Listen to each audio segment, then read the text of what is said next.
Lamine Yamal একজন মুসলিম footballer 18 বছর বয়সে জয় করে নিয়েছেন পুরো ফুটবল বিশ্বের। তবে একজন ফুটবলারের জীবনে আলোচনা সমালোচনা থাকবেই। একে একে দুইটি অপ্রত্যাশিত ঘটনার মুখোমুখি লামিনে ইয়ামাল। প্রথমে ইসলাম বিদ্বেষী বক্তব্যের প্রতিবাদ, এরপর বার্সেলোনার ম্যাচে বর্ণবাদের শিকার। এই তো বেশ কয়েকদিন আগে মিশরের বিপক্ষে ফিফা প্রীতি ম্যাচে আরসেডি স্টেডিয়ামে অপ্রত্যাশিত এক ঘটনার মুখোমুখি হন লামিনে ইয়ামাল। ম্যাচ শুরুর আগে মিশরের জাতীয় সঙ্গীত চলাকালীন সময়ে স্টেডিয়াম থেকে ভেসে আসে দুধ্বনি। স্পেনের সমর্থকরা স্লোগান দিতে দিতে বলেন যে লাফাবে না সে মুসলিম। একজন মুসলিম হিসেবে এই দুধ্বনি মেনে নিতে পারেননি লামিনে ইয়ামাল। ম্যাচ শেষে ইনস্টাগ্রামে লামিনে ইয়ামাল এই ঘটনার তীব্র নিন্দা জানিয়ে পোস্ট করেন, আলহামদুলিল্লাহ, আমি একজন মুসলিম। স্টেডিয়ামে যে স্লোগানটি দেওয়া হয়েছে অবশ্যই তা প্রতিপক্ষকে উদ্দেশ্য করে, আমাকে উদ্দেশ্য করে নয়। কিন্তু একজন মুসলিম হিসেবে এটা অসম্মানজনক। এরকম স্লোগান কখনো মেনে নেওয়া যায় না।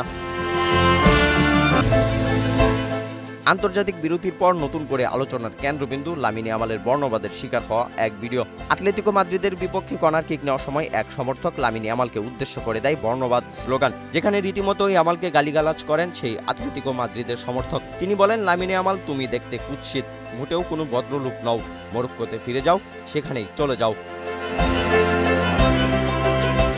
বার্সেলোনার জয়ের পরও ম্যাচ শেষে রীতিমতো রেগে গিয়ে মাঠ ছাড়েন লামিনে ইয়ামাল। কিন্তু পরে তা পরিষ্কার করে কোচ হ্যান্সি ফ্লিক জানান, লামিনে ইয়ামাল ম্যাচে গোল করতে চেষ্টা করেছিলেন, শেষ পর্যন্ত গোল করতে না পেরে নিজের উপর রেগেছিলেন তিনি। তবে তিনি তার সাথে কথা বলেছেন, এখন পর্যন্ত সবকিছু স্বাভাবিক আছে। রাবিদ বিন হুসাইন, ৭১।